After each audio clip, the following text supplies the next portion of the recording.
IVF చికిత్సలో 25% భారీ discount, free doctor consultation, free ultrasound scan, logo launch, Andro max advanced male infertility centre ను కూడా. Welcome to బుడి TV. August 30వ తారీఖున జరగబోయేటువంటి విశాఖ స్థానిక సంస్థల ఉప ఎన్నిక అనేది ఏపీ రాజకీయాల్లో సరికొత్త హీట్ని అయితే పుట్టిస్తూ ఉంది. వైఎస్ఆర్ కాంగ్రెస్ పార్టీకి స్థానిక సంస్థల్లో పూర్తి స్థాయిలో మెజారిటీ ఉండడంతో ఆ స్థానాన్ని వైసీపీ వాటి కైవసం చేసుకోబోతున్నట్టు అందరూ కూడా భావించడం జరిగింది.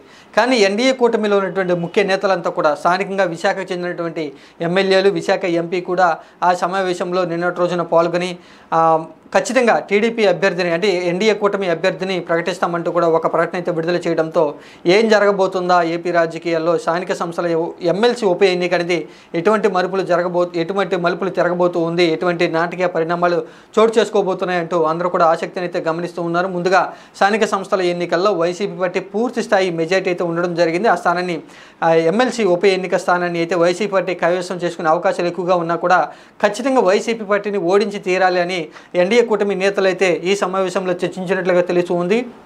ముందుగా విశాఖలో జరిగినటువంటి స్థానిక సంస్థల పోటీని ఎలా ఎదుర్కోవాలి అనేటువంటి విషయం గురించి టీడీపీ అధ్యక్షుడైనటువంటి పల్లా శ్రీనివాసరావు హాజరు కావడం జరిగింది. ఎంపీ అయినటువంటి సీఎం రమేష్ హాజరయ్యారు. తర్వాత విశాఖ చెందినటువంటి పలువురు కూటమి చెందినటువంటి ఎమ్మెల్యేలు కూడా హాజరయ్యి ఈ సమావేశంలో ఖచ్చితంగా ఉమ్మడి అభ్యర్థిని బరిలోకి దింపి వైసీపీ పార్టీ నుంచి ఎంపీటీసీలు, జెడ్పీటీసీలను కూటమి వైపు తీసుకురావాలి అని ప్రయత్నాలు చేస్తున్నట్లుగా తెలుస్తుంది. దీనికి సంబంధించి క్యాంపు రాజకీయాలు నడిపితే ఏ విధంగా ఉంటుందని ఆలోచన చేస్తున్నట్లుగా తెలుస్తుంది.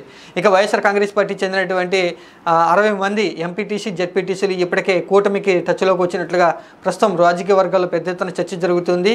ఈ 60 మందిని కూడా అమరావతిలో క్యాంపు రాజకీయం నడపబోతున్నట్లుగా తెలుస్తూ ఉంది. మొత్తంగా 25 రోజులకు పైగా ఈ 60 మంది వైసీపీ పార్టీ చెందినటువంటి ఎంపీటీసీలు, జెడ్పీటీసీలను అమరావతి తీసుకొచ్చి అక్కడ క్యాంపుని అయితే ఏర్పాటు చేయబోతున్నట్లుగా తెలుస్తుంది. మొత్తంగా 25 రోజుల పాటు అమరావతిలోనే వారికి లాక్ చేసి వారిని క్యాంపు రాజకీయం నడిపి ఆగస్టు 30వ తారీఖున విశాఖకు అయితే తీసుకెళ్లబోతున్నట్లుగా తెలుస్తూ ఉంది.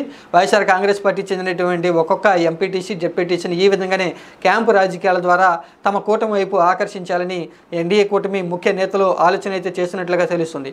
ఇక ఎన్డీఏ కూటమి నుంచి అభ్యర్థిగా ఎవరు నిలపాలి అనే విషయం గురించి కూడా ఈ సమావేశంలో ఒక నిర్ణయానికి వచ్చినట్లుగా తెలుస్తుంది. పీలా గోవింద్ని అయితే నిలబెట్టాలని ప్రభుత్వం ఆలోచన చేస్తున్నట్లుగా తెలుస్తుంది. గతంలో ఎమ్మెల్యే టికెట్ వస్తుందని భావించినటువంటి పీలా గోవింద్ టికెట్ దక్కకపోవడంతో ఈసారి ఎమ్మెల్సీ ఉప ఎన్నికల్లో అభ్యర్థిగా నిలబెట్టాలని నిర్ణయం తీసుకున్నట్లుగా తెలుస్తుంది. ఇప్పటికే వైసీపీ పార్టీ అధిష్టానము మాజీ మంత్రి అయినటువంటి బొత్స సత్యనారాయణ అభ్యర్థిగా అయితే ప్రకటన చేయడం జరిగింది. విశాఖ జిల్లా రాజకీయాల్లో పెద్ద ఎత్తున కూడా పట్టున్నటువంటి బొత్స సత్యనారాయణతో ఈ ఎన్నికను ఖచ్చితంగా ఎదుర్కోగలరు, ఖచ్చితంగా గెలిచేటువంటి అవకాశాలు ఎక్కువగా ఉన్నాయి అనేటువంటి విషయాన్ని వైసీపీ పార్టీ అధిష్టానం గ్రహించడంతో ఇప్పటికే వైఎస్ఆర్ కాంగ్రెస్ పార్టీ అధినేత అయినటువంటి వైఎస్ జగన్మోహన్ రెడ్డి పార్టీలో ఉన్నటువంటి ముఖ్య సీనియర్ నేతలందరికీ కూడా ఎమ్మెల్సీ ఉప ఎన్నికను ఖచ్చితంగా గెలిచి చేరాలని దిశానిర్దేశం అయితే చేయడం జరిగింది. అభ్యర్థిగా బొత్స సత్యనారాయణ నిలబడితే ఎలా ఉంటుంది అనేటువంటి విషయం గురించి అందరి అభిప్రాయాలు తీసుకున్న తర్వాత వారందరూ కూడా మూకుమ్మడిగా బొత్స సత్యనారాయణ అయితే అభ్యర్థిగా బాగుంటుందని అందరూ ఏకాభిప్రాయాన్ని వ్యక్తం చేయడంతో వైఎస్ జగన్మోహన్ రెడ్డి బొత్స సత్యనారాయణ ఎమ్మెల్సీ అభ్యర్థిగా అయితే ప్రకటన చేయడం జరిగింది. ఇక బొత్స సత్యనారాయణ వైసీపీ పార్టీ ముందుగానే ప్రకటన చేయడంతో కూటమి నేతలు చాలా దశల్లో అయితే చర్చలు జరిపినట్లుగా తెలుస్తూ ఉంది. బొత్స సత్యనారాయణను ఢీకొట్టినటువంటి వ్యక్తి ఎవరా అని కూటమి ప్రభుత్వం ఆలోచన చేస్తున్న నేపథ్యంలో పీలా గోవింద్ అయితే ఖచ్చితంగా బలమైనటువంటి అభ్యర్థిని ముఖ్య నేతలంతా కూడా ఏకాభిప్రాయానికి వచ్చినట్లుగా తెలుస్తూ ఉంది. ఇక ఎల్లుండి గురువారం నాడు టీడీపీ పోలిట్ బ్యూరో సభ్యుల యొక్క సమావేశం జరగబోతుంది కాబట్టి ఈ సమావేశంలో అధికారంగా టీడీపీ పార్టీ పీలా గోవింద్ని ఎమ్మెల్సీ ఉప ఎన్నికకు సంబంధించి అభ్యర్థిగా ప్రకటన చేసే అవకాశాలు ఉన్నట్లుగా తెలుస్తుంది. అయితే ఈ 25 రోజుల పాటు ఏపీలో క్యాంపు రాజకీయాలు నడపబోతున్నట్లుగా తెలుస్తూ ఉంది.